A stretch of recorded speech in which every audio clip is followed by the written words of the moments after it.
Bienvenue dans ce nouvel épisode du podcast gastronomique Parler Cuisine, présenté par Marc et Guy. Il fait chaud, c'est l'été et c'est l'épisode 90. 90 pour les Français.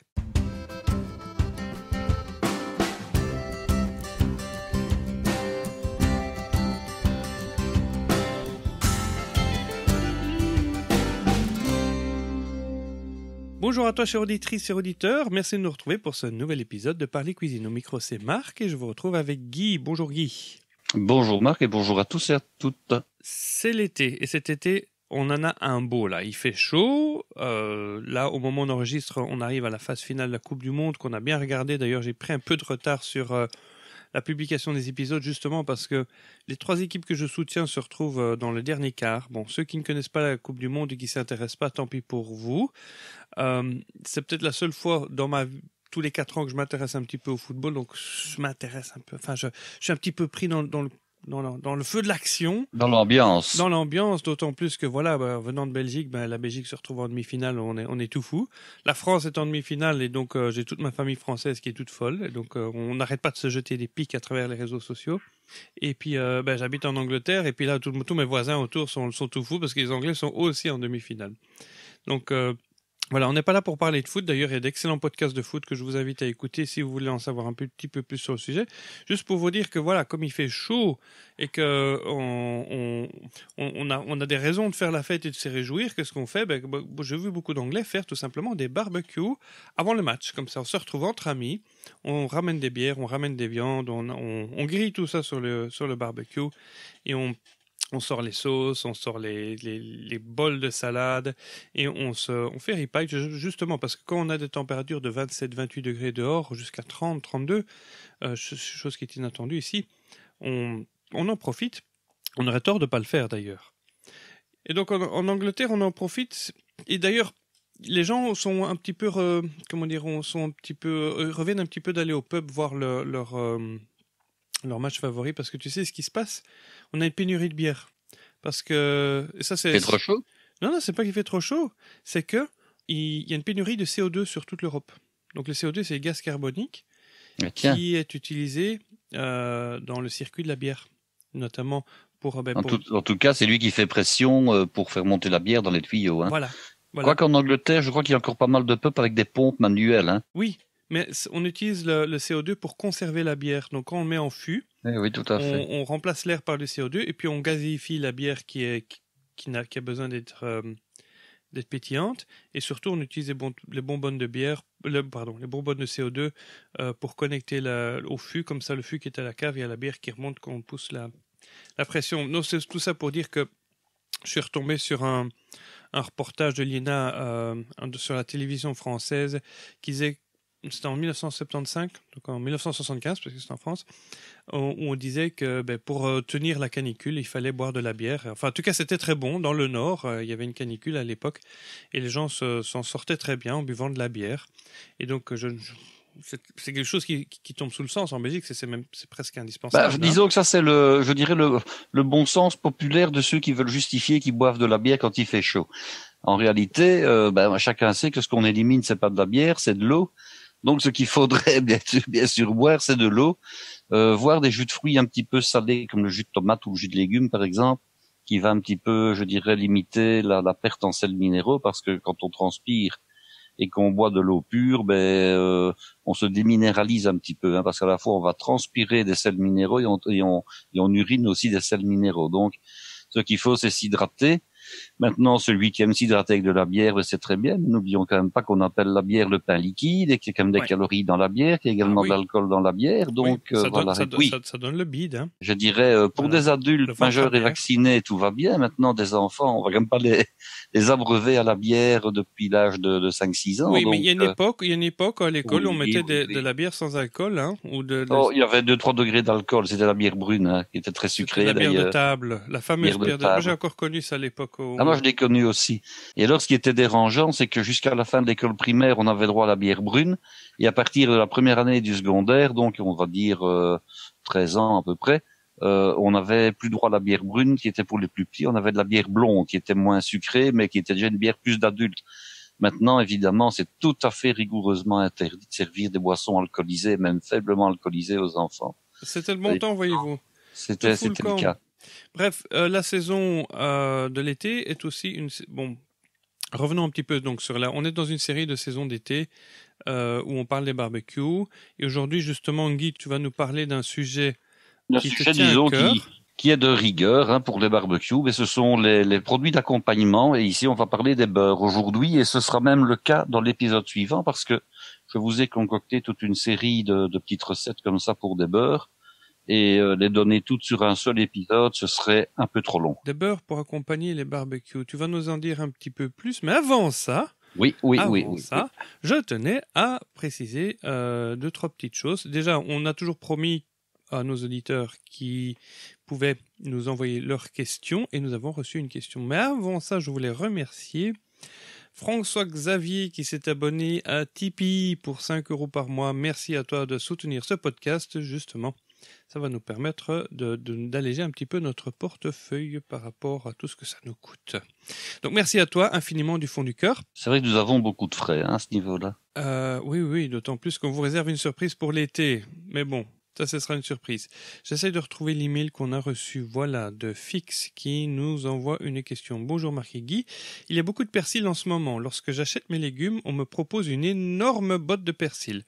Je l'accepte, mais en fait, je ne sais pas quoi en faire. Je sais la conserver, cette botte, mais quand, comment et avec quoi peut-on utiliser le persil ? Alors, il y a plusieurs choses qu'on peut faire avec le persil. D'abord, voir si la botte qu'il reçoit gracieusement est une botte de persil frisé ou bien une botte de persil plat.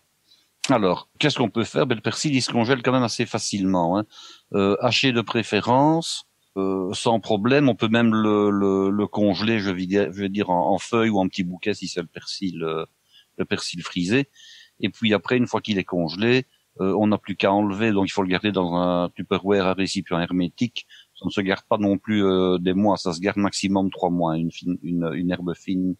Il l'enlève et puis après, il peut le hacher encore congelé de manière à avoir un résultat correct. Ben, alors, c'est ce que j'avais envie de lui dire. Parce que moi, je connais, ma mère en achetait toujours des quantités astronomiques parce que elle le hachait et elle mettait ça comme présentation sur tous les plats quasiment. Bien sûr. Alors un petit truc pour le persil haché, quand même que beaucoup de gens ne connaissent pas. Les professionnels, lorsqu'ils doivent poudrer du persil sur des plats, ils ne se contentent pas simplement de le hacher. Alors que je rappelle aussi que hacher, ça doit être fait au couteau et non pas dans un cutter ou une machine électrique genre mixeur, etc. Voilà. Parce qu'alors on n'a pas du vrai persil haché. On a du persil qui va faire une espèce de purée d'herbe, mais qui n'est pas du persil haché. Ah. Donc ça, c'est une première chose. Il ne sera pas bien coupé en plus. Il faut le hacher au couteau. Il faut le hacher au couteau sur une planche ou avec un appareil genre qu'on appelait avant la roulette suisse, mais qu'on peut également connaître sous le nom d'escargot. Ce sont 5 ou 6 lames cylindriques qui tournent autour d'un axe. C'est un appareil à main et ça permet de hacher le persil très rapidement. D'ailleurs, les prix ont très fortement diminué depuis que le brevet a été expiré à mon avis, donc ça se trouve dans toutes les quincailleries à usage alimentaire. Donc là, on a vraiment un très très beau résultat. Le persil, bien sûr, a été équeuté, a été lavé, a été essoré, et puis on le hache sur la planche, et puis après on a le persil. Maintenant, quand on veut poudrer, dans le cas d'un usage, je dirais, assez intensif, on doit réunir dans un essuie, donc ce que les Français appellent un torchon de vaisselle, mais un essuie donc ou un torchon propre bien entendu qui a été rincé avant pour éviter toute trace et tout goût de lessive. On réunit dans un quart de l'essuie sa quantité de persil. On fait une espèce de bourse qu'on va tordre et ensuite on fait couler l'eau du robinet sur cette bourse. Vous allez voir, il y a tout un jus brun comme ça, enfin plutôt vert, pas brun, mais un jus qui va sortir et on rince le persil. On va donc enlever finalement la chlorophylle. Et puis vous tordez cette bourse au maximum de manière à essorer le persil. Et vous allez avoir comme ça une poudre de persil très facile à prendre et très facile à saupoudrer, que vous ne sauriez pas faire facilement avec le persil quand vous venez de le hacher. Ça colle un peu en boulette comme ça. Oui. Ben, c'est-à-dire que sinon il part en boulette exactement et on ne sait pas saupoudrer. Tandis que quand on le rince et qu'on l'essore après donc dans la bourse qu'on a fait avec l'essuie ou le torchon donc, on a beaucoup plus facile à l'utiliser. Donc si vous avez par exemple des plats, je dirais des plats froids et vous voulez saupoudrer avec du persil, ça c'est la technique pour y arriver. Maintenant il faut être honnête et vous dire que ce persil-là n'a plus qu'un effet décoratif. tous ces sels minéraux, le fer en particulier et toutes ces vitamines qui sont hydrosolubles, donc qui sont solubles dans l'eau, ont été éliminés à l'évier. Donc il faut en être conscient. Alors qu'est-ce qu'on peut encore faire avec le persil? On peut le mettre dans du potage. Donc lorsque vous avez du potage vert, n'hésitez pas, vous pouvez mettre du persil dedans, ça ne pose aucun problème. Lorsque vous avez du persil plat, vous pouvez l'intégrer dans un mélange de salade. Je n'ai pas dit qu'il fallait intégrer une botte entière, mais vous pouvez très bien intégrer, je dirais, l'équivalent d'une demi-botte dans un plat de salade pour 4 dans un mesclin, il n'y a pas de problème. Qu'est-ce que vous pouvez également faire avec les queues? N'achetez surtout pas les queues, c'est faire des bouquets garnis à l'avance. Ben oui, comme on expliquait dans l'épisode 3, c'est comme un on l'a des épisodes expliqué. les plus populaires. Donc vous avez des queues de persil, vous prenez une feuille de laurier, vous prenez une belle branche de thym, qui soit frais ou qui soit séché. Si vous le faites à la française, vous mettez une petite gaine de poireau, de blanc de poireau autour, vous ficelez ça, et vous mettez ça dans votre congélateur, dans une boîte rangée. Et quand vous avez besoin d'aromatiser un bouillon, un fond de cuisson ou quoi que ce soit d'autre, une cuisson de viande ou une cuisson de poisson, vous allez dans votre congélateur, vous avez 10-12 bouquets garnis qui sont faits à l'avance, vous n'avez plus qu'à les prendre et les utiliser immédiatement. Pas besoin de laisser décongeler, vous mettez, vous attachez votre bouquet garni avec une ficelle de manière à le récupérer facilement et vous le plongez dans votre liquide de cuisson. Donc ça, ce sont toutes des choses que vous pouvez faire l'été avec du persil en abondance. Autre chose que vous pouvez également faire, surtout avec le persil frisé, ça ne marche pas aussi bien que le persil plat, c'est faire du persil frit. Alors, vous faites des fondus au fromage, spécialité, je dirais, belge assez courue, des croquettes de crevettes, du poisson frit. Tous ces produits vont pouvoir être accompagnés de persil frit. Alors, comment fait-on du persil frit? Donc, on fait d'abord frire, par exemple, ces goujonnettes de poisson. Une goujonnette, qu'est-ce que c'est? Ce sont des fines lamelles de poisson qu'on a découpées, qu'on a panées, avec blanc d'œuf, farine, blanc d'œuf et puis chapelure. Et ensuite, vous mettez votre persil, j'insiste, bien égoutté, bien lavé bien sûr, mais surtout bien égoutté, sinon ça risque de faire de l'explosion dans votre friture s'il y a encore de l'eau dessus. Vous mettez ça dans votre panier, vous le passez très rapidement à 180 degrés dans le bain de friture. Il va frire instantanément, il faut quelques secondes. Vous le sortez, vous le salez parce que c'est quand même meilleur quand il est salé, et vous le servez en garniture avec donc tous ces produits que je rappelle, croquettes au fromage, croquettes de crevettes et éventuellement goujonnettes de poisson. Et c'est un plus au niveau de l'accompagnement qui risque de plaire à vos invités. Donc utiliser le persil n'est pas très compliqué. Alors encore une autre application, c'est faire ce qu'on appelle une sauce persil, donc un jus de persil à l'huile. Alors vous faites un petit peu comme finalement on fait avec du basilic, un pesto, mais vous remplacez tout simplement le basilic par du persil. Donc vous mixez ensemble une bonne huile, soit une huile d'olive, soit une huile un peu plus neutre si vous préférez une huile plus neutre. Vous mixez ça avec l'huile, donc le persil et l'huile. Vous pouvez toujours ajouter une petite gousse d'ail si vous aimez, bien sûr un peu de sel, un peu de poivre, et vous gardez ce persil en huile. Idéalement, c'est de le garder au congélateur. Sous quelle forme? Eh bien, vous faites par exemple des cubes dans le bac à glaçons du réfrigérateur. Vous mettez votre mélange donc dans les compartiments. Vous faites congeler. Alors l'huile va congeler, elle va en tout cas durcir, surtout si c'est de l'huile d'olive. Et puis une fois que vous avez les cubes, vous les mettez dans un sachet en plastique. Et quand vous avez ultérieurement une sauce à faire, vous prenez tout simplement un de ces cubes où il y a huile et persil et vous le mettez dans votre sauce. Et vous avez par exemple en hiver des cubes de persil qui sont faciles et toujours à disposition. Donc il y a vraiment pas de problème pour utiliser le persil. À condition de disposer évidemment d'un congélateur. Mais puis on va parler un peu plus tard aussi, il y a une application dans le beurre maître d'hôtel. Et puis bien sûr, il y a les beurres. Alors ça, on peut en parler à partir de maintenant s'il n'y a plus de questions à poser, je ne sais pas. Y a-t-il encore une autre question? C'est tout pour le moment. Il y a Jessica qui a mis une photo sur la page Facebook de la cuillère qu'elle a reçue. Donc je vous avais expliqué dans les épisodes précédents comment obtenir une cuillère en bois avec notre nom dessus, pyrogravé, gratuitement chez vous. Il suffit tout simplement de suivre les instructions que nous avons données à la fin de l'épisode précédent. Voilà. Alors, parlons maintenant des beurres. Alors, évidemment, lorsqu'on utilise, lorsqu'on se sert de son barbecue, qu'on cuit des viandes ou du poisson, on aime bien accompagner ce qu'on a cuit avec une sauce. Alors, vous trouverez dans le commerce des dizaines, j'ai envie de dire parfois des centaines, en tout cas des dizaines de sauces du commerce. En Belgique surtout, oui, on a tout un rayon au supermarché, rien que les sauces. Oui. Ce sont généralement des sauces qui sont à base de mayonnaise, qui sont soit, je dirais, la mayonnaise, je dirais, aux œufs et au citron, la mayonnaise à l'ancienne, la mayonnaise, on en trouve aux truffes, on en trouve à toutes les filières possibles. On trouve les dérivés de mayonnaise sous forme de sauce cocktail, sauce tartare, que sais-je. Vous pouvez évidemment toujours utiliser des sauces, soit industrielles, soit des sauces que vous réalisez vous-même à partir d'une mayonnaise comme base de sauce. Mais aujourd'hui, je vais vous parler des beurres. Alors vous allez me dire, oui, mais les beurres, c'est quand même beaucoup plus riche, beaucoup plus gras, d'autant plus qu'on trouve des mayonnaises allégées. Oui. On trouve des mayonnaises à 20% de matière grasse, par exemple, alors que la loi, si mes souvenirs sont bons, la loi européenne, c'est 71% ou 71% de matière grasse minimum. Vous allez me dire, oui, mais enfin, le beurre, c'est quand même beaucoup plus riche que ça. Alors effectivement, le beurre, je pense que la loi prévoit qu'il doit contenir à peu près 81 ou 82% de matière grasse à 1% près, c'est dans cette zone-là. Mais vous trouvez également des produits allégés qui n'ont plus pour des raisons légales le droit de s'appeler beurre, mais qui sont au départ du beurre qu'on a allégé. Alors on l'allège comment? En remplaçant une partie de son volume par d'autres produits. Alors ce sont des produits qui sont, je veux rassurer les auditeurs, qui ne sont pas nocifs. Ce sont souvent des produits qui sont réalisés à partir d'eau gélifiée, entre autres, avec avec un tout petit peu de, comment on appelle ça, d'amidon pour lier tout ça. Alors on trouve les premiers allégés à 75% de matière grasse, donc on est là vraiment très très proche du taux de beurre habituel.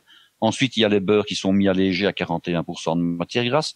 On en trouve à 25%, on en trouve à 15%, et on en trouve même à 10% de matière grasse. Donc, c'est dire qu'on peut très très bien réaliser les sauces que je vais vous donner en recette dans quelques instants avec des beurres allégés. Donc, à ce moment-là, on peut même diminuer et être au taux, je dirais, semblable à ceux des sauces du commerce, même les plus light. Donc, l'excuse de dire non, je ne mets pas de beurre parce que ça va être trop riche, ben, elle ne tient pas. Alors, ce qu'on peut également faire, si on veut vraiment avoir quelque chose de goûteux, bien, on prend une barquette de 250 grammes de beurre allégé, par exemple, je vais dire aller à 41%, plus un paquet de beurre traditionnel qui contient la quantité de matière grasse du beurre qui a l'appellation. Vous mélangez les deux et vous arriverez comme ça à un intermédiaire d'une 60% de matière grasse, ce qui est moins que les mayonnaises du commerce habituelles. Donc, vous voyez qu'il y a vraiment moyen de jongler. Donc, et ces beurres-là, on les sert froids ou chauds? Alors, justement, au départ, les recettes que je vais vous donner, comme par exemple le beurre blanc, on les trouvait en version tiède.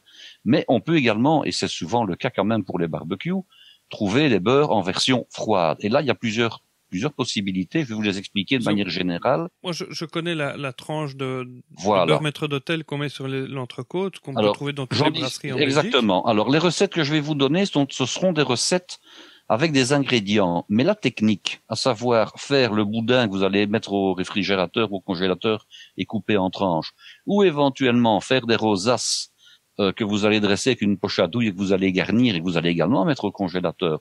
Mais également, je vais vous donner la possibilité de servir le beurre à température ambiante. Ce sont trois techniques différentes, mais qui peuvent s'appliquer au même produit et à la même recette. Alors, j'en discutais avec un ancien collègue il y a pas si longtemps que ça, il y a quelques jours, pour lui parler de l'émission que nous allions commettre aujourd'hui. Et je lui disais, est-ce que vous ne trouvez quand même pas un peu absurde qu'en restauration, quand vous prenez une entrecôte cuite de manière classique avec un beurre maître d'hôtel ou un steak beurre maître d'hôtel, on vous amène le beurre maître d'hôtel, je dirais, à température quasiment de congélateur. Parce que le service classique habituel préconisait même d'arriver à table avec un bol rempli d'eau, avec des glaçons, dans lequel se trouvaient les tranches de beurre. Et on mettait, je dirais, on prélevait ce beurre avec 2 fourchettes de manière à les goûter correctement, et on le mettait à la demande du client sur sa viande. Donc vous avez une viande qui est chaude, et sur laquelle on va aller mettre un beurre qui est au minimum à 0 degré. Donc l'eau avec les glaçons, c'est 0 degré. Ça refroidit la viande. Ça refroidit la viande. Et ça, j'ai jamais été trop d'accord. Et le beurre fond comme ça. Et le beurre fond comme ça, mais en prélevant évidemment la chaleur à la viande. Alors qu'il y a quand même moyen de faire autrement. Et c'est ce que je préconise personnellement de faire, c'est de faire ce qu'on appellera un beurre foisonné. Alors, comment est-ce qu'on s'y prend? C'est pas compliqué du tout. Je vais vous donner donc des recettes. Et au niveau de la technique, vous prenez votre beurre, vous le laissez à température ambiante. Généralement, l'été, la température ambiante, c'est 25-26 degrés. Or, le beurre, il fond généralement à partir de 21, 22, 23 degrés. Donc, vous prenez un beurre qui est très mou, mais qui n'est pas liquéfié, je tiens à le préciser.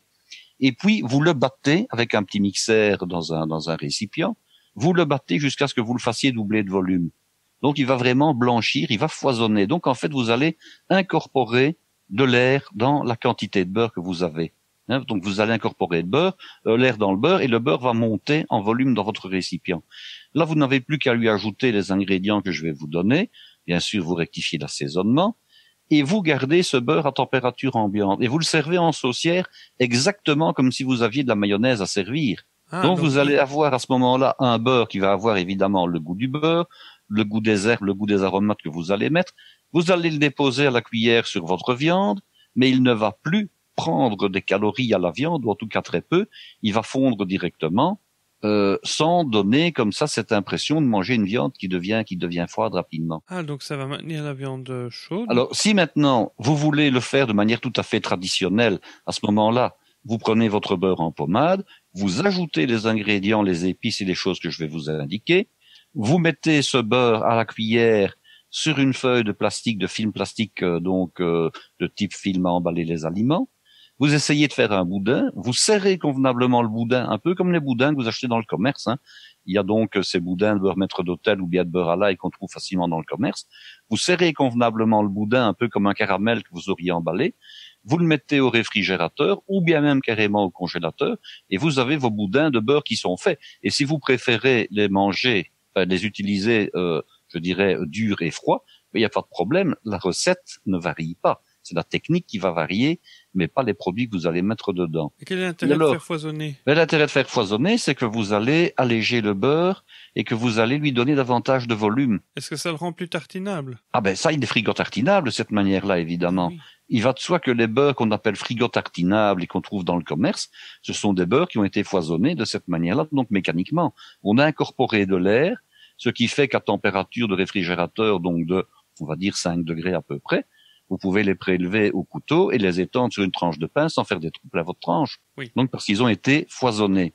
Donc, ici, ce que je vous propose, c'est de faire des beurres foisonnés plutôt que des beurres en tube. Mais maintenant, la recette en tube va très bien marcher avec ce que je vais vous indiquer. Mais quel est l'avantage excuse-moi de t'interrompre, mais quel est l'avantage d'utiliser des beurres par rapport à des sauces?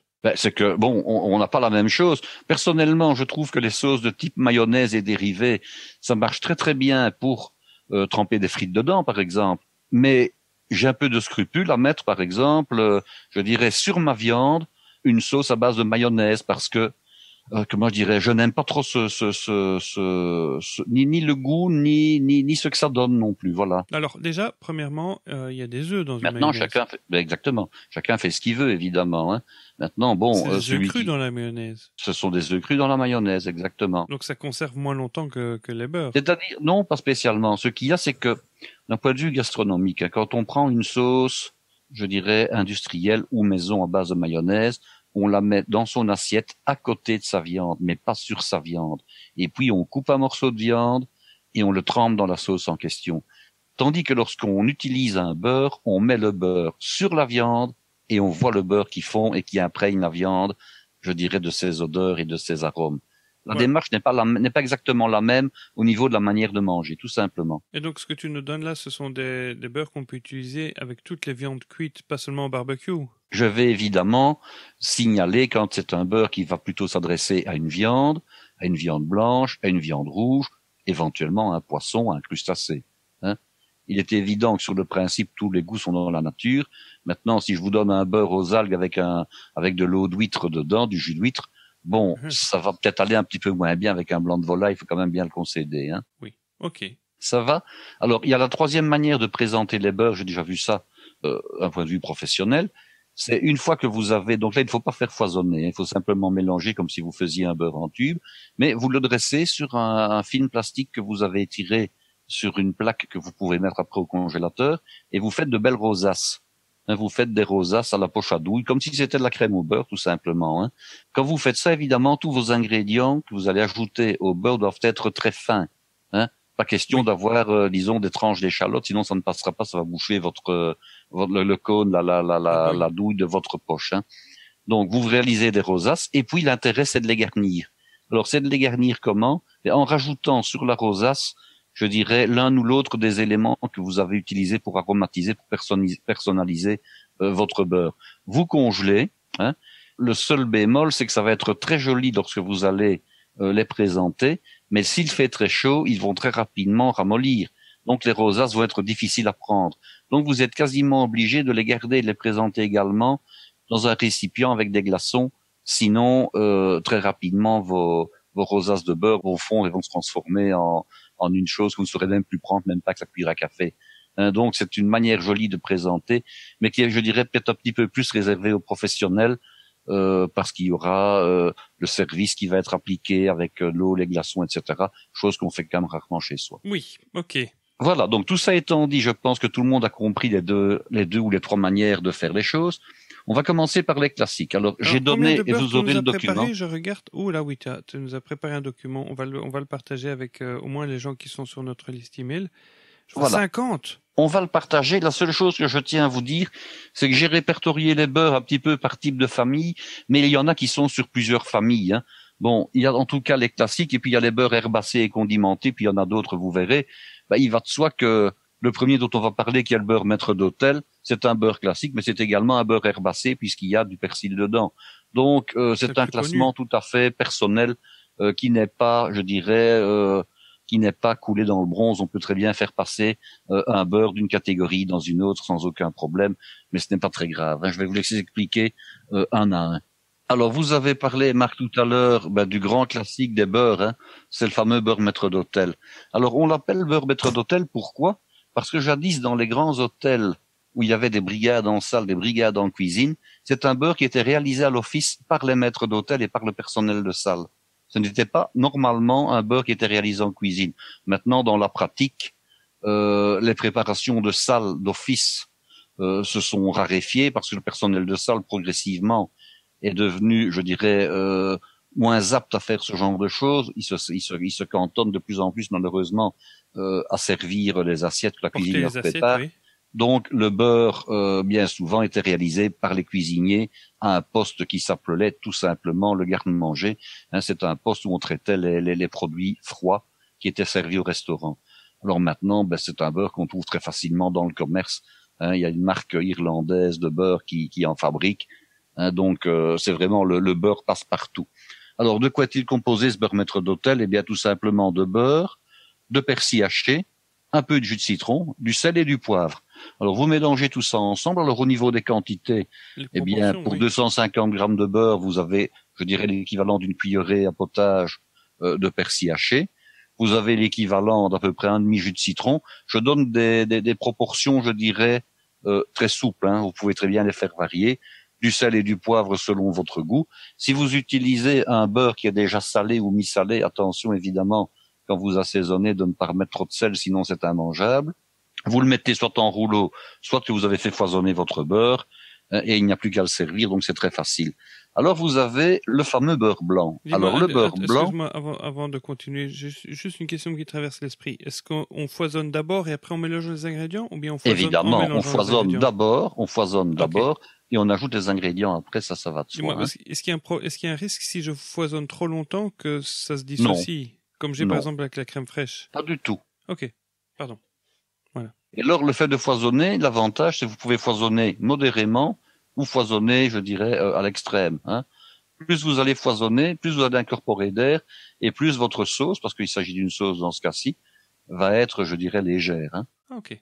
Alors, le beurre blanc, on connaît surtout le beurre blanc chaud classique qui est servi avec du poisson, avec le saumon, hein, le fameux saumon au beurre blanc ou la loze au beurre blanc, qui est une recette qui est en principe originaire, je dirais, du centre de la France, et qui, dit-on, et ça c'est un petit peu la légende, hein, a été un petit peu inventée par une cuisinière qui aurait raté sa béarnaise parce qu'elle n'avait plus d'estragon. Bon, ça c'est un petit peu la légende, je n'y crois pas parce qu'en fait, c'est une recette qui était déjà connue avant même qu'on invente la béarnaise. Donc, c'est une recette qui est ancestrale dans ces régions, disons, du Val-de-Loire.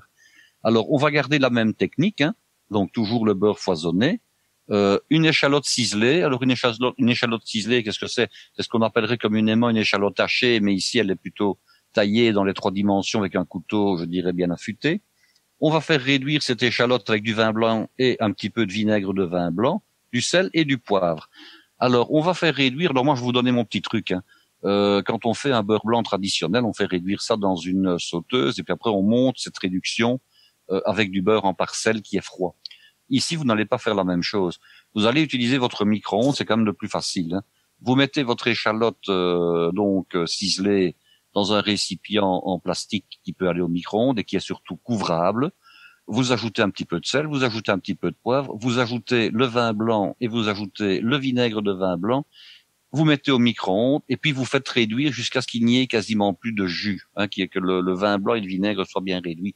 Et puis vous ajoutez tout simplement cette réduction dans votre beurre qui a été foisonné. Vous rectifiez l'assaisonnement et c'est prêt. Vous n'avez pas de tracas, vous n'avez pas besoin de salir une casserole, vous n'avez pas besoin de tout ça. C'est très rapide. Alors, variante de ce beurre blanc, et ce sont tous les beurres, je dirais, de ciboulette, de cerfeuil, de dil, de basilic et de toutes les herbes que vous voulez. Hein? La seule différence, c'est que vous allez prendre votre échalote ciselée et vous allez la faire fondre au beurre, de nouveau au micro-ondes. Alors, comment allez-vous faire?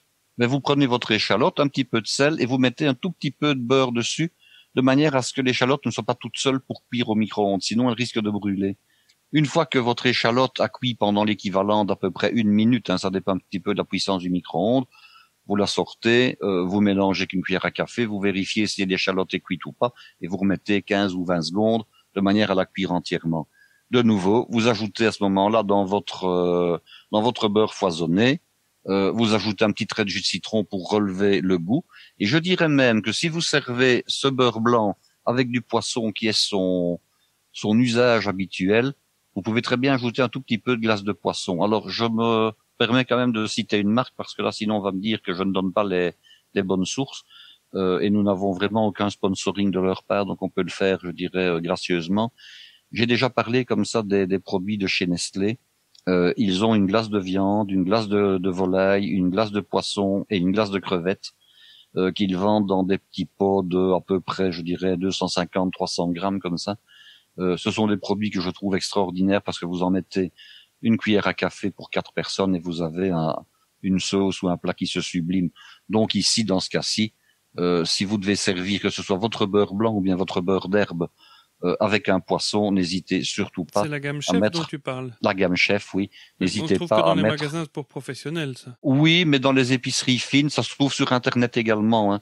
Donc ce n'est pas du tout inaccessible. Leur seul reproche qu'on peut faire, mais il est justifié, pardon, hein, c'est le prix. Il faut faire un petit investissement au départ. Je peux compter 16, 17, 18 euros pour vous donner une idée pour le pot. Mais dans la mesure où il se garde très longtemps et qu'on peut sans aucun problème, je le dis parce que c'était comme ça anciennement quand on faisait de la glace de viande, ça se gardait au frigo, ça se gardait même pendant des années. Donc ici, bien au-delà de la date qui est marquée dessus. vous allez dépasser, je dirais, d'un mois la date en question, ce n'est pas un problème. Gardez-le au frigo, c'est mieux, mais je vais dire, il ne faut pas avoir crainte de dire, tiens, dès que le jour de la date de péremption est dépassé, je dois acheter mon pot. Non, ça n'a pas de sens. Je dois t'avouer que j'en ai encore au frigo que tu m'avais acheté il y a longtemps et la date est passée d'il y a 2 ans, mais on s'en sert encore. Oui, tout à fait. Ce n'est vraiment pas un problème. Un café pour 2 personnes pour relever une sauce, c'est divin. C'est génial. Alors vous avez également un autre beurre qui est plutôt un beurre, je dirais, à connotation parisienne, c'est le fameux beurre Bercy. Alors bon, il ne fait pas référence évidemment au ministère des Finances, à la salle du même nom, disons pour la musique, ni au ministère des Finances. Il fait référence au quartier de Bercy qui jadis était un quartier de négoce de vin à Paris. Ah. Alors de nouveau, vous faites un petit peu comme pour le beurre blanc, vous partez sur de l'échalote ciselée, vous faites réduire avec du vin blanc et cette fois-ci plus de vinaigre, hein, uniquement le vin blanc, bien sûr du sel et du poivre, et puis vous ajouterez du persil haché. Donc le fameux persil dont j'ai parlé tout à l'heure, soit que vous le rincez avant, mais alors il n'a plus beaucoup de goût, soit tout simplement du persil que vous venez de hacher fraîchement, de nouveau l'équivalent d'une cuillère à potage raisonnable pour 250 grammes.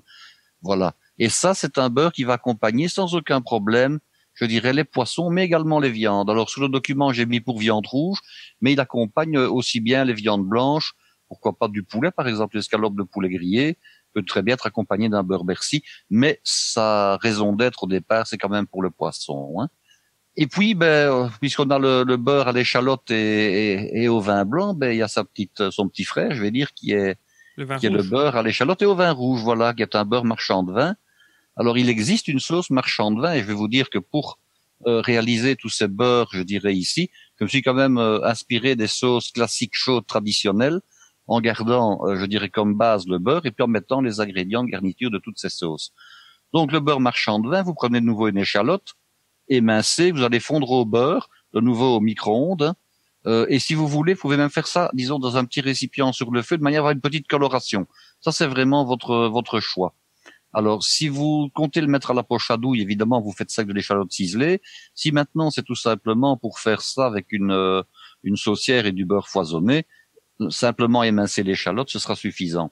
Alors, après ça, vous allez donc réduire du vin rouge, un trait de vinaigre de vin rouge, hein, prenez un bon vinaigre de vin rouge, un vinaigre qui a du goût, hein, genre vinaigre de Xérès, ou bien éventuellement un vinaigre balsamique, mais quelque chose, disons, de correct. Et puis de nouveau une petite cuillerée de glace de viande. Hein. Attention, si vous mettez de la glace de viande, soyez prudent au niveau du sel, parce que c'est quand même un produit un petit peu salé. Et si vous n'avez pas de glace de viande, qu'est-ce que vous pouvez utiliser? Vous pouvez très bien réduire en poudre dans vos doigts les fameux cubes, disons, dont il existe une variante dans toutes les marques. Un cube de bouillon Un cube de bouillon. Mais on trouve également maintenant, dans ces marques, parce que c'est quand même plus facile, des espèces de godets operculés avec justement un concentré de bouillon de bœuf, de bouillon de volaille. Concentré gélifié. C'est du concentré gélifié, mais il va sans aucun problème.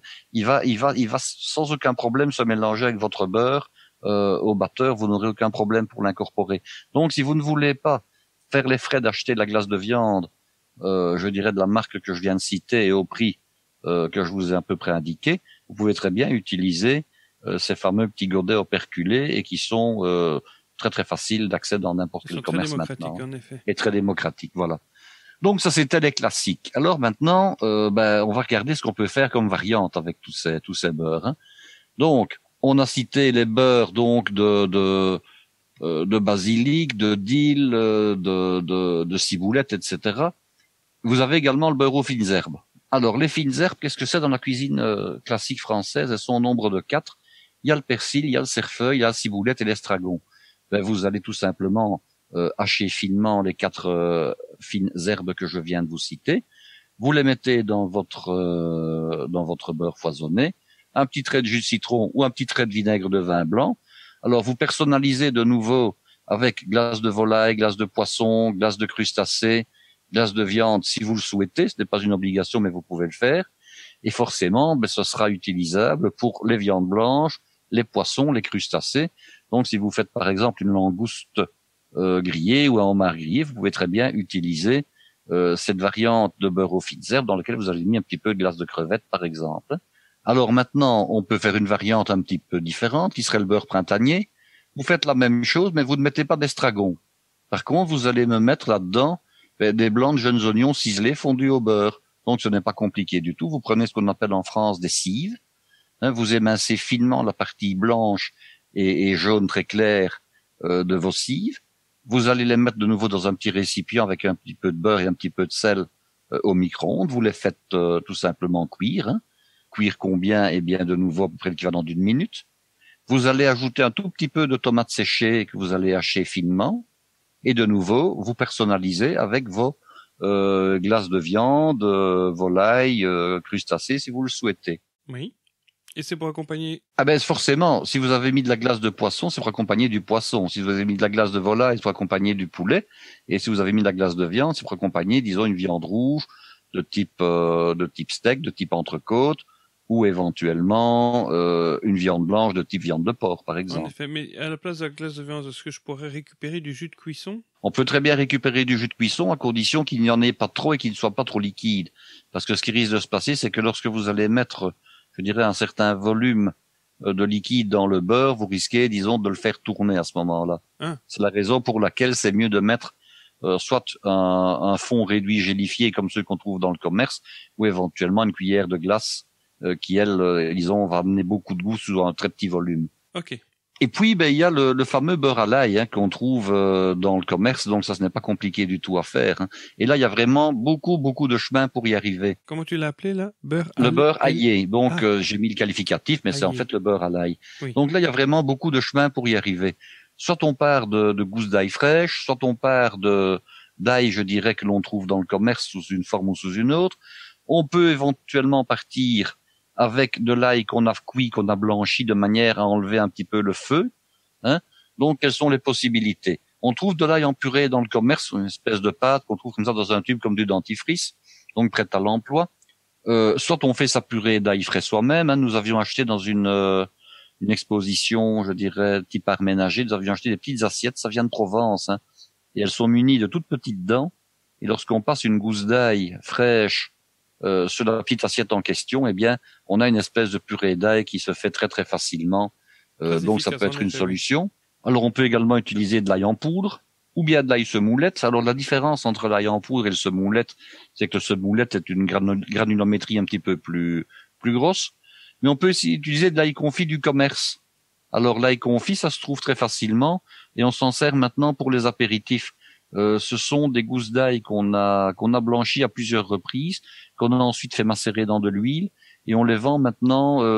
On dirait qu'il y a le feu de l'ail a disparu, hein, et on les vend maintenant dans des assortiments, soit seuls, soit avec des olives par exemple, et ça se prend très souvent l'apéritif.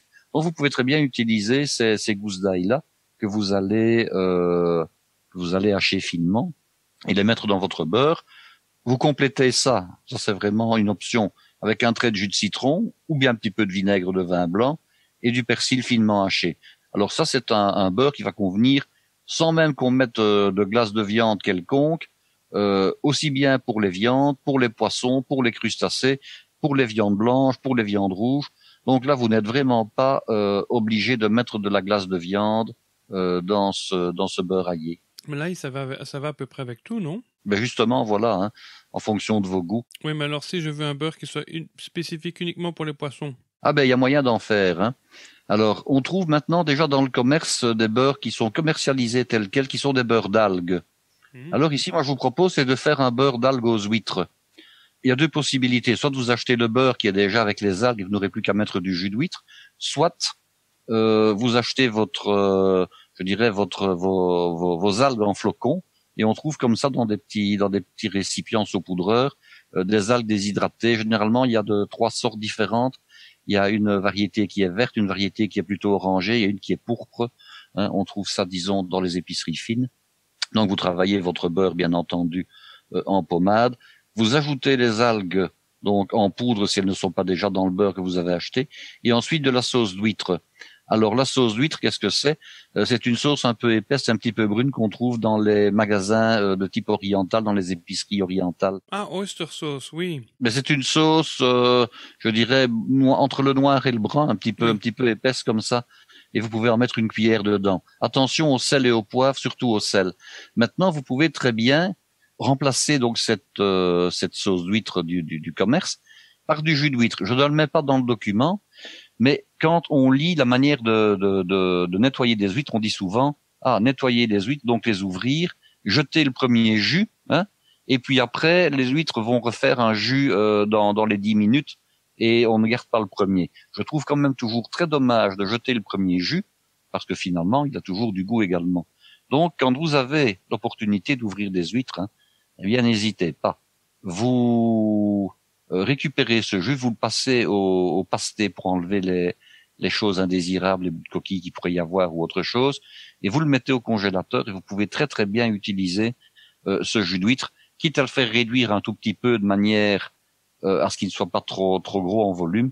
Vous le faites réduire un tout petit peu au micro-ondes et vous l'ajoutez dans votre beurre à la place de mettre donc de la sauce d'huître du commerce. Et puis, pour ceux qui sont allergiques aux huîtres, il y a un petit truc. Vous savez qu'il y a une plante qui s'appelle la myrtécie maritime qu'on trouve sur la façade atlantique en France et qui est ce qu'on appelle la feuille d'huître. Donc, c'est une feuille verte qui appartient donc à cette petite plante et qui a exactement le goût de l'huître, le goût iodé de l'huître. Donc, ça permet aux personnes qui seraient vraiment allergiques aux huîtres de réaliser cette sauce. Et pour les véganes. Enfin, non, pour les végétariens. Et pour les véganes, oui, pardon, les végétariens parce qu'il y a du beurre. Oui. Mais vous pouvez à ce moment-là prendre quelques feuilles de cette fameuse plante, les ciseler finement et puis les ajouter dans votre sauce et vous aurez à peu près le même résultat. Le seul petit problème, c'est qu'il faut se procurer cette fameuse plante en question.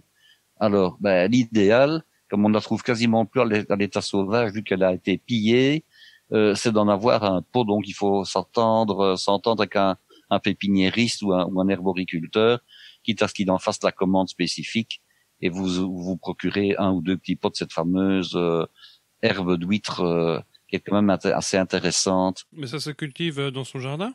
Ça se cultive dans son jardin, bien sûr. Donc, on peut acheter des semences sur Internet et puis soit la semence, soit carrément le petit pot déjà, je dirais déjà en train de pousser, oui. Quoi. Ça c'est facile. Alors, dans la même gamme pour les poissons, vous pourriez très bien avoir un beurre anisé. Alors, c'est aussi une version salée qui va convenir pour les poissons, pour les crustacés. Des graines d'aniver, des graines de fenouil, dans lesquelles vous allez ajouter du dill ou de l'aneth. Alors, je rappelle un petit peu la différence qu'il y a entre le dill et l'aneth. L'aneth, c'est donc l'herbe spécifique qui s'appelle comme ça, qu'on appelle le fenouil bâtard, tandis que le dill, c'est plutôt le nom hollandais, le nom néerlandais qu'on donne à la même chose, si ce n'est qu'on peut récolter également ces fameuses plumettes vertes qui sentent l'anis, également sur le fenouil traditionnel, sur le vrai fenouil, puisque quand on cultive du fenouil, on le cultive pour son bulbe, et généralement on jette les branches, ce qui est un petit peu bête. Donc vous pouvez très bien récolter dans votre jardin, si vous avez des plantes de fenouil, récolter donc les petites sommités, je dirais feuillues, mais qui sont comme ça toutes fines, et vous aurez l'équivalent de l'aneth, il n'y a pas de problème. Alors si vous voulez corser un tout petit peu ce beurre anisé, vous ajoutez simplement un petit trait de pastis, et ça va convenir, je dirais, idéalement pour tout ce qui est poisson grillé, que ce soit des poissons en pot que vous allez griller éventuellement ou faire cuire dans une feuille de papier aluminium à l'étouffer sur votre barbecue. Vous mettez ce beurre-là sur le poisson, vous le mettez sur le barbecue et vous allez avoir un parfum qui va se dégager, je dirais extraordinaire.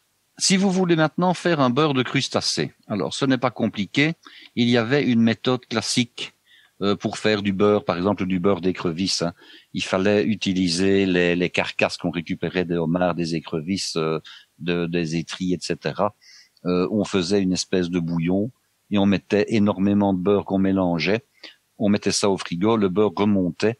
Il avait pris le goût des crustacés et puis on utilisait ce beurre pour corser des sauces. C'est un petit peu une manière, je vous expliquer, quand on va à Grasse visiter les producteurs d'huile essentielle de fleurs, les producteurs de savon, on vous montre les deux méthodes pour extraire les parfums des fleurs. Il y a une méthode qui est la méthode grasse et puis il y a la distillation avec des solvants chimiques éventuellement ultérieurement. L'enfleurage à chaud et l'enfleurage à froid. Oui, il ne faut jamais oublier que les matières grasses fixent les odeurs. C'est la raison pour laquelle le beurre dans un frigo, s'il n'est pas conservé dans un récipient à part, il va rapidement prendre des goûts indésirables. Le beurre prend les matières grasses, donc prend les odeurs, pardon. Les matières grasses prennent les odeurs. Donc ici, on utilisait le même truc. On confiait au beurre de prendre les odeurs des carapaces des crustacés. Évidemment, il est quand même beaucoup plus facile que cela. C'est que vous mettez tout simplement de la glace de crustacés dans votre beurre, et pour faire bien au niveau de la garniture, on peut très bien ajouter une toute fine brunoise de légumes. Alors une brunoise, qu'est-ce que c'est? Ce sont vraiment des tout petits dés de 2 mm maximum de section.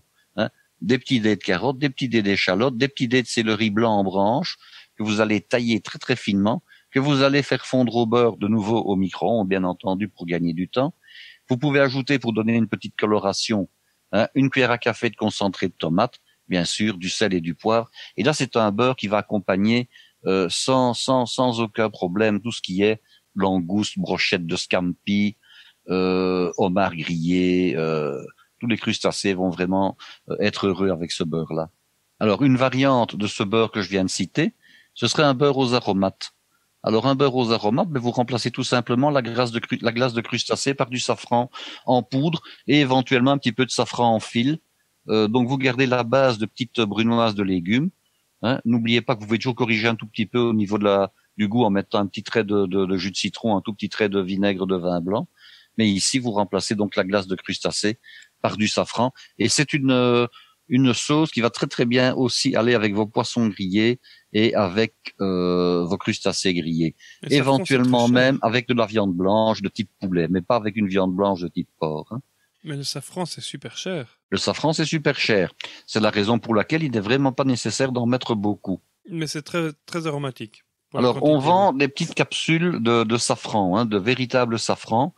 Ça se vend généralement dans des tubes, dans des récipients tout à fait similaires dans les grandes surfaces. à ceux dans lesquels les autres épices et les autres herbes se trouvent. Et vous avez 6, 7, 8 capsules de safran qui sont dedans. Ce sont des capsules, je pense, d'un demi-gramme, si mes souvenirs sont bons. Il y a quelques pistils dedans, oui. Ça convient vraiment sans aucun problème pour 250 grammes de beurre. Hein. C'est suffisant de mettre une seule capsule. Une seule capsule. Oui, il n'en faut pas plus. Bon, donc là, ça nous fait déjà le beurre numéro 12. Et oui, on arrive au 13. Alors, c'est un beurre qui va plutôt convenir ici pour une viande blanche ou bien de l'agneau. C'est un beurre de romarin au raisin. Alors, pour ça, comment allez-vous faire? Vous allez prendre il faut le faire un petit peu à l'avance, par contre. Hein. Vous allez prendre des raisins secs blonds et vous allez faire macérer dans un marc de Provence, par exemple. Comme ça, on rappelle un petit peu la région. Et vous allez les concasser. Alors, on ne faut pas les faire macérer pendant 8 jours. Hein. Vous les mettez avec, disons, 2 ou 3 cuillerées. Vous prenez une grosse cuillerée de raisin sec au départ. Vous mettez l'équivalent, une grosse cuillerée d'alcool. Hein, donc genre grappa ou marc de Provence ou marc de Bourgogne, éventuellement pourquoi pas du marc de Champagne. Hein. Donc vous allez faire macérer vos raisins pendant 2-3 heures, vous allez les concasser, vous allez faire foisonner votre beurre bien entendu, vous allez ajouter donc vos raisins concassés dans le beurre foisonné et également du romarin.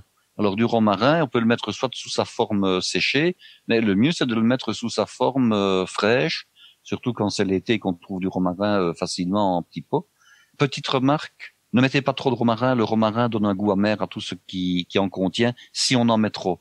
Donc le beurre doit être le beurre doit être parfumé au romarin, mais ça ne doit pas être désagréable si l'odeur est trop puissante. Donc vous en mettez quelques feuilles. Vous prenez une branchette et vous effeuillez la branche sur 5-6 cm. Ce sera largement suffisant pour 250 grammes de beurre au départ. Okay. N'en mettez pas plus. Alors, je dis 250 grammes de beurre, vous allez me dire, oui, mais si on n'est que 4, comment fait-on? Et puis, on aimerait bien goûter, goûter 2 ou 3 sortes de sauces. Ben, ce n'est pas compliqué. Hein. Vous réalisez chaque fois un paquet de 250 grammes et vous mettez au congélateur ce que vous n'utilisez pas. Hein. Donc, ça, c'est vraiment pas un problème. Hein. On n'est pas obligé de réaliser, la quantité exacte pour le jour où on s'en sert. Hein. Alors maintenant, on va aller dans ce qui coûte un petit peu plus cher. Voilà, montons en gamme un peu, là. Ah, montons en gamme, en tout cas pour le suivant, un beurre de truffe. Hein. Rien que ça. Alors, ça, évidemment, c'est un petit peu plus cher. Là, il faut se procurer de la vraie truffe, mais éventuellement, si jamais on veut une version un petit peu moins chère, une pâte aromatisée à la truffe, ça existe. Hein. Et ça donne un très très bon résultat quand même. Alors, si vous partez d'une véritable truffe, une truffe pas trop grosse, que vous avez achetée, que vous avez fait réduire dans du madère. Donc, n'oubliez pas que quand vous mettez un vin pour faire la réduction doit être quasiment totale. Il ne faut pas qu'il y ait 5 cuillères de liquide à ajouter. Hein. Maximum 1 à 2 cuillères et pas plus. Alors, la truffe s'accompagne, idéalement du madère ou éventuellement du Porto. Un vieux madère de préférence, mais ça peut être également du Porto. Et vous pouvez ajouter dans ce beurre soit une glace de viande ou une glace de volaille, mais ce n'est pas une obligation. Soit vous voulez garder le goût de la truffe le plus pur possible, si je puis dire. À ce moment-là, vous gardez le beurre le plus neutre, donc pas d'adjonction de glace. Mais vous pouvez très bien en mettre, ça ne posera pas de problème. Bien sûr, glace de viande pour les viandes rouges, glace de volaille pour les viandes blanches, ou en tout cas les blancs de volaille. Là, vous avez 2 options, la plus chère, la vraie truffe, la moins chère, une pâte de truffe.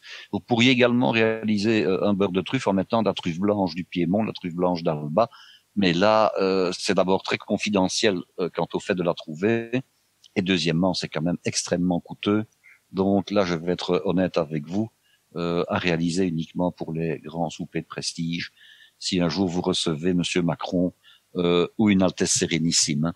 Une personne importante, voilà. Une personne importante. Mais ça peut être vous éventuellement, mais bon, malgré tout, c'est quand même cher. Ou bien nous autres. Oui. On prend toutes les invitations. Alors, il y a un beurre qui peut très bien convenir par sa modestie à quasiment toutes les occasions, c'est le beurre à la moutarde. Hein. Là, on retombe de l'autre côté du spectre. Hein. On retombe en gamme, là, il n'y a pas de problème. Alors, le beurre à la moutarde, là, de nouveau, hein, toutes les moutardes, peuvent être utilisées. Que ce soit une moutarde douce, une moutarde forte, une moutarde à l'ancienne.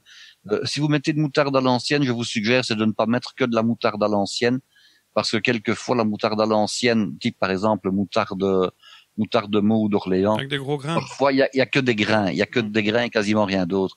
Et ça, ce n'est pas très agréable. Donc, vous mettez à ce moment-là une cuillère à café de moutarde à l'ancienne pour qu'il y ait un petit peu de grain. Et puis vous mettez de la moutarde traditionnelle selon votre goût, qu'elle soit douce ou pas. Et là, de nouveau, vous pouvez très bien personnaliser, hein. Glace de viande, glace de volaille, glace de poisson, selon le produit ou selon, je dirais, le mets qui va être servi avec ce beurre à la moutarde, hein. Alors, un petit peu de persil haché, c'est quand même mieux. Et puis, dans la même gamme, beurre de Réfort, hein, on trouve des petits pots de Réfort comme ça, je dirais déjà en pâte. Il suffit tout simplement d'ajouter le Réfort dans le beurre, du sel, du poivre et un peu de persil haché. Et le beurre de Réfort, il va tout aussi bien aller avec le poisson qu'avec les viandes rouges, par exemple. Hein, puisque un des services traditionnels du beurre à la ficelle, c'est d'accompagner ça, du bœuf à la ficelle, j'ai bien dit, c'est d'accompagner ça avec du beurre de Réfort. Donc la viande rouge s'accompagne très bien de ce goût un peu piquant. Et puis le dernier, pour le moment, dans cette gamme en tout cas, c'est le beurre Mirabeau. Alors, il existe un plat traditionnel qu'on appelle l'entrecôte Mirabeau. Alors, l'entrecôte Mirabeau, elle a en garniture des filets d'anchois, des olives, des capres, etc. et de l'estragon. Donc, on peut très bien faire un beurre Mirabeau tout simplement en mettant dans son beurre foisonné des filets d'anchois à l'huile que vous avez hachés. Quand je dis hacher, simplement les écraser à la fourchette, c'est suffisant, hein. Vous pouvez également utiliser l'huile dans laquelle les anchois étaient dans la boîte, il n'y a aucun problème. Vous la mettez dans le beurre, elle va s'incorporer au beurre sans aucune difficulté. Vous pouvez ajouter quelques capres que vous allez hacher finement. Alors je dis quelques capres pour la raison suivante. Lorsqu'on vend des anchois roulés dans des boîtes, on a à peu près une dizaine d'anchois roulés. C'est la quantité qui est suffisante pour réaliser un beurre Mirabeau de 250 grammes. Donc ne rajoutez pas de capres en plus. Ne rajoutez éventuellement des capres que si vous avez pris des anchois allongés. Mais si vous avez pris des anchois allongés, ne mettez pas la boîte complète. Vous ne mettez que la moitié. Sinon, ça sera trop puissant, ça sera trop fort et ce sera surtout trop salé. Donc c'est soit la moitié d'une boîte quand ce sont des anchois allongés, soit la boîte complète quand ce sont des anchois roulés. Ça va? Oui. Alors là-dedans, qu'est-ce qu'on met? Donc on met bien entendu les anchois, on met l'huile d'anchois, on met les capres, on met un petit peu d'estragon frais. Je rappelle qu'on trouve également de l'estragon en pâte pour en avoir toujours à disposition et c'est très pratique. Vous pouvez prendre quelques olives vertes que vous allez hacher. Alors la quantité d'olives pour 250 grammes, c'est 4 olives, hein, 4 ou 5 maximum, hein, que vous allez hacher finement. Il ne faut pas qu'il y ait, je dirais, 200 grammes d'olives pour 200 grammes de beurre, ça ne sert à rien. Un petit trait de vinaigre de vin, et c'est une recette qui va convenir particulièrement pour les viandes rouges de type entrecôte de bœuf bien entendu, hein, ou côte à l'os. Et puis, pour terminer notre émission du jour, on va tout simplement voir encore 3 beurres que j'ai intitulés les beurres aux épices. Alors, il existe les sauces au poivre pour toutes les viandes rouges, même les viandes blanches, hein. Alors, pour faire un beurre au poivre, c'est pas compliqué, hein. Vous prenez bien sûr votre beurre foisonné, du poivre mignonnette noir ou gris, de la glace de viande, un petit trait de cognac, du sel et du poivre, et ça va convenir pour tout ce qui est steak, rumsteak, beefsteak, entrecôte, côte à l'os, filet pur, châteaubriand, bavette, donc toutes les pièces, disons le petit nerf, la tache noire, toutes les pièces, disons de bœuf en viande rouge grillée, ça va marcher magnifiquement bien. Alors dans le même ordre d'idée, le beurre aux 3 poivres. Donc là, à ce moment-là, vous ne mettez plus qu'une seule sorte de poivre. Vous mettez également, donc vous mettez des baies de poivre vert en saumure, des baies roses en saumure, et du poivre du Szechuan. Hein, on oublie le poivre blanc et le poivre noir traditionnel, et on prend ces poivres-là. Alors, qu'est-ce qu'il a de spécial, le poivre du Szechuan? Alors, le poivre du Szechuan, c'est un poivre qu'on trouve de manière séchée, qui a un goût tout à fait particulier. Il a un goût différent du poivre traditionnel, et je pense même que d'un point de vue botanique, ce n'est pas comme les baies roses, d'ailleurs, ce n'est pas un poivrier. Hein, il n'y a que le poivre vert qui est un véritable poivrier. Les autres, ce sont des arbrisseaux différents qui donnent l'impression que c'est du poivre, mais qui ne le sont pas de point de vue botanique. Alors, il donne également une impression de pétillance sur la langue, de crépitement, le poivre du Szechuan. Donc, c'est un peu original. Alors, le poivre du Szechuan, vous allez le trouver, donc, je dirais, déshydraté, comme du poivre traditionnel. Vous devez le concasser tout simplement en le mettant dans un petit sachet à surgeler, hein, dans le coin, et puis avec un rouleau à tarte ou avec, je dirais, autre chose, vous le concassez, mais de manière à ce qu'il reste encore des morceaux perceptibles. C'est ça que je vous indique de ne pas le moudre carrément, hein, vous le concassez simplement. Alors, les baies roses et le poivre vert, soit vous les laissez entiers, soit plutôt vous les écrasez avec une fourchette, hein, et ça s'écrasera très facilement. Donc il n'y a aucun problème non plus.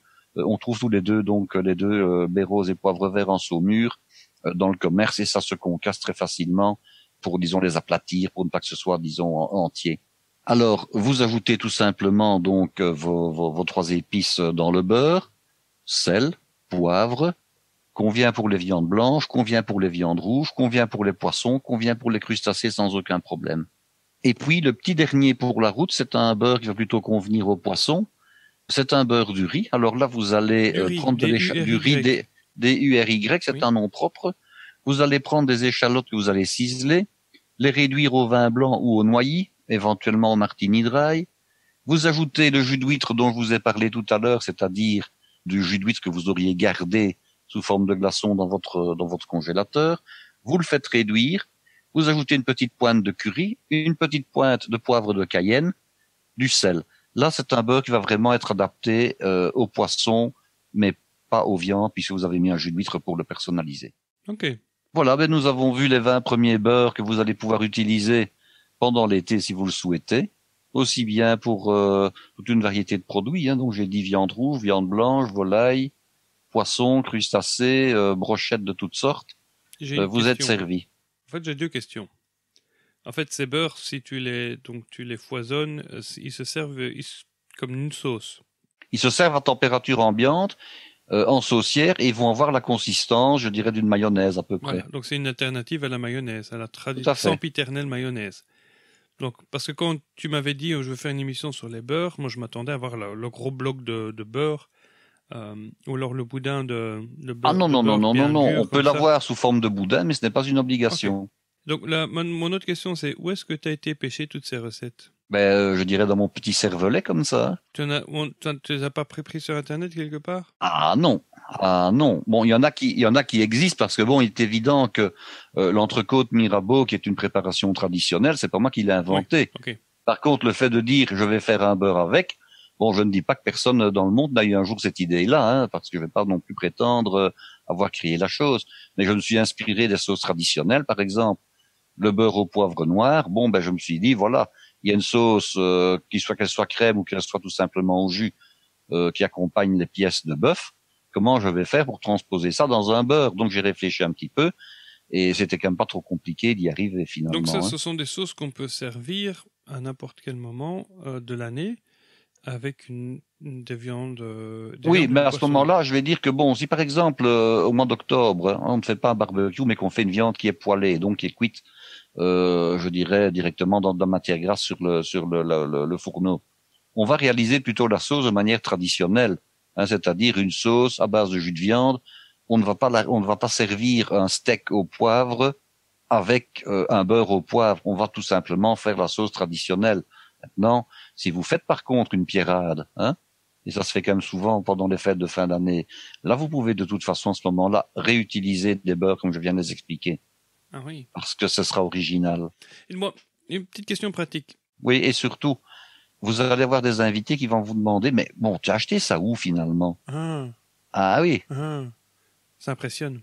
Ça impressionne, voilà. Mais si par malheur on en fait un peu trop, parce que quand même 250 grammes de beurre, ça peut vite paraître beaucoup pour 4 personnes. Est-ce qu'on peut le congeler? Je venais de le dire justement, c'est qu'on pouvait très bien le congeler, je dirais, parce qu'il vous faudra au moins la moitié. Hein. N'ayons pas peur des choses. Vous allez tellement trouver ça bon, vous allez vouloir en manger davantage. Donc, pour 250 grammes, je dirais, vous allez avoir à peu près la moitié à congeler si tout va bien. Peut-être qu'il ne restera finalement qu'un tiers à congeler. Est-ce que ça marche avec la margarine? Ça marche avec la margarine sans aucun problème. Voilà. Si ce n'est que la margarine, là maintenant, elle fait un petit peu. La margarine a un goût de margarine, le beurre a un goût de beurre. Bon, voilà. Bon, c'est vrai que les Français préfèrent cuisiner au beurre. Hein. Je pense exceptionnellement quand même pour ce genre de préparation, il vaut mieux prendre du beurre, même si c'est un beurre allégé, plutôt qu'une margarine. Maintenant, c'est évidemment réalisable avec de la margarine, bien entendu. Ou un beurre déchiré. Un beurre déchiré. Alors, le beurre déchiré est un beurre extraordinaire qui a une finesse de goût.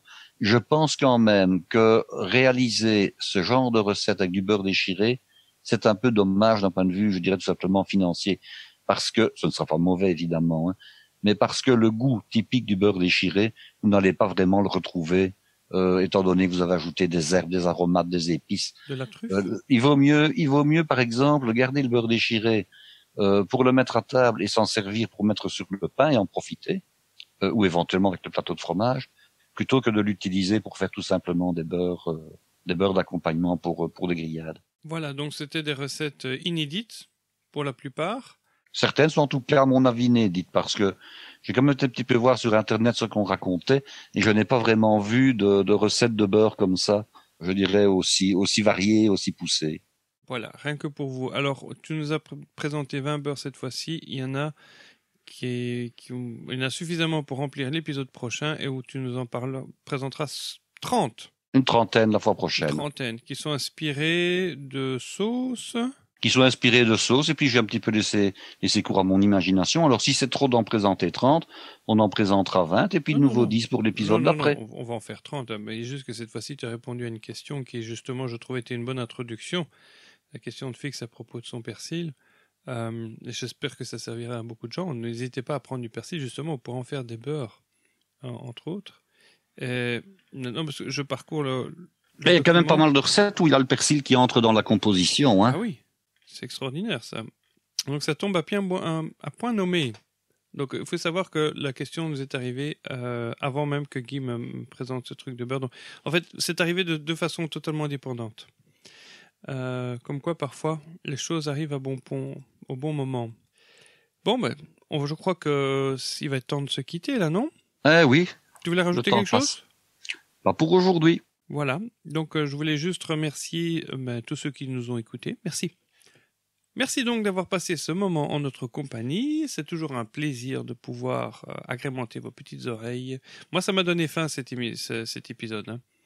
Je ne dois pas te cacher que, en plus, j'étais un peu... On a envie d'essayer, en fait. Ah oui, c'est ça. Et puis, le beurre, c'est quand même quelque chose qui est redevenu démocratique. Bon, je sais qu'il y a eu une crise de beurre un peu avant les fêtes de fin d'année en France, mais il me semble que ça s'est résolu. Ils ont réussi à trouver le moyen de combler la fuite, parce que le beurre disparaissait et partait vers les marchés émergents qui ont été très friands. Mais oui, on va essayer tout ça. Surtout que c'est la saison, et puis quand on laisse le beurre dehors, il devient vite à la bonne température, comme tu as dit, tu vois. Alors... il suffit de le laisser quand il fait très chaud. Il suffit de le laisser pendant une demi-heure, 3/4 d'heure à température ambiante et il devient mou, hein, donc il n'y a pas de problème. Et si jamais il n'était pas suffisamment, vous le mettez 15 secondes au micro-ondes et ça y est, c'est réglé. Hein. Oui, mais moi j'ai toujours peur parce que alors du coup j'ai un morceau qui a tout fondu et puis l'autre morceau qui est encore peu dur. Maintenant, s'il n'y a qu'un tout petit peu qui a tout fondu, comme tu dis, il suffit de le battre avec le reste et il va de nouveau se réincorporer. Hein. Ok. Par contre, s'il est entièrement fondu, là, c'est quasiment irrattrapable. Hein. Une question, c'est à partir de combien de temps le beurre en dehors du frigo commence à rancir ? Alors, le beurre traditionnel, on considère que c'est 3 jours. Donc, je dis de beurre non salé et à température, je dirais, température, on va dire, relativement chaude. Hein. Alors, comment est-ce qu'on voit que le beurre rancit ? Il va commencer dans un premier temps à se couvrir d'une pellicule jaune, un peu plus soutenue, un petit peu transparente comme ça. Oui. Ça, c'est signe que le beurre commence à rancir. Sinon, le beurre gardé au frigo, température, disons, de réfrigération 5 degrés par exemple, on peut garder le beurre sans aucun problème 8 semaines. Hein. Je parle de beurre non salé. Et le beurre salé se garde encore plus longtemps. Ok. Formidable. Alors, je dis beurre salé et beurre traditionnel. En France, on va dire de beurre doux pour parler du beurre non salé. Et forcément, on va parler du beurre demi-sel et du beurre salé. Selon la quantité de sel qu'on ajoute par la suite. Voilà. Merci beaucoup. Et à bientôt. Avant de se quitter, je voulais rappeler aux auditeurs qui sont intéressés de recevoir la cuillère, l'ustensile de cuisine universel pour faire la cuisine, la cuillère par les cuisines. Vous la recevrez chez vous si vous accomplissez les actions suivantes. Parce que bien sûr, rien n'est gratuit. Il suffit d'aller sur iTunes, nous laisser une évaluation positive. Vous faites une capture d'écran et puis vous nous envoyez tout ça dans un email avec des coordonnées, donc une adresse à laquelle on peut vous envoyer ça et on vous l'enverra. Voilà, donc on vous demande juste 5 minutes de votre temps, même pas 2 minutes si vous êtes déjà sur iTunes. Si vous avez un iPhone, c'est même encore plus rapide. J'ai déjà expliqué auparavant. Sinon, je crois que j'explique sur le site comment laisser une évaluation sur iTunes. Il suffit d'ouvrir la petite application podcast sur iPad ou sur iPhone ou sur iPod. Et puis vous recherchez Parler Cuisine Podcast. Une fois que vous êtes tombé sur le podcast, vous l'ouvrez, vous descendez jusqu'en bas et vous pouvez laisser une évaluation. Donc je dis une évaluation, ce sont des étoiles avec un commentaire. Donc vous pouvez déjà consulter les commentaires de ceux qui l'ont déjà laissé. Je remercie à tous ceux qui ont laissé un commentaire. Si vous avez déjà laissé un commentaire il y a quelques temps, avant qu'on commence à ouvrir des cuillères, n'hésitez pas à tout simplement nous envoyer un mail. L'email pour poser des questions, pour recevoir une cuillère ou pour nous laisser vos commentaires très gentils, c'est questions@parlercuisine.com. parlercuisine.com. Le site c'est parlercuisine.com. Sinon vous tapez Parler Cuisine sur Google, vous tomberez dessus. Il y a une page Facebook sur laquelle vous pouvez faire part de vos commentaires, de vos questions, de vos photos. Merci à ceux qui partagent leurs photos sur notre page Facebook, comme ça les autres auditeurs peuvent aller voir. Allez donc voir, justement, il y a Jessica qui a été montrée la cuillère qu'elle a reçue, si vous voulez voir un peu la tête que ça a. Et puis si vous voulez soutenir ce podcast afin qu'il puisse perdurer dans le temps, on a ouvert un compte Tipeee, tip3e.com. Il suffit d'aller cliquer sur le lien qui est présent sur la page de garde parlercuisine.com, parce que l'adresse est un peu long, c'est tipeee.com/parler-cuisine-podcast. Il y a déjà quelques personnes qui ont été généreux à notre égard. Ça va garantir tout simplement que notre podcast sera de toute façon toujours gratuit. On ne va jamais faire payer le contenu qui est dedans. Mais vous pouvez, si vous voulez avoir un accès un peu plus privilégié avec Guy comme consultant, ou simplement pour avoir une longue conversation avec lui, rien que entre vous deux, il y a des tranches qui permettent justement de pouvoir vous offrir ça et un accès beaucoup plus exclusif. Voilà. Ce sera tout pour aujourd'hui. Merci d'avoir passé ce moment en notre compagnie. La semaine prochaine, on continuera sur notre lancée. D'ici là, je vous dis bonne semaine, bon été, bonnes vacances et bon barbecue. Bon appétit. Au revoir.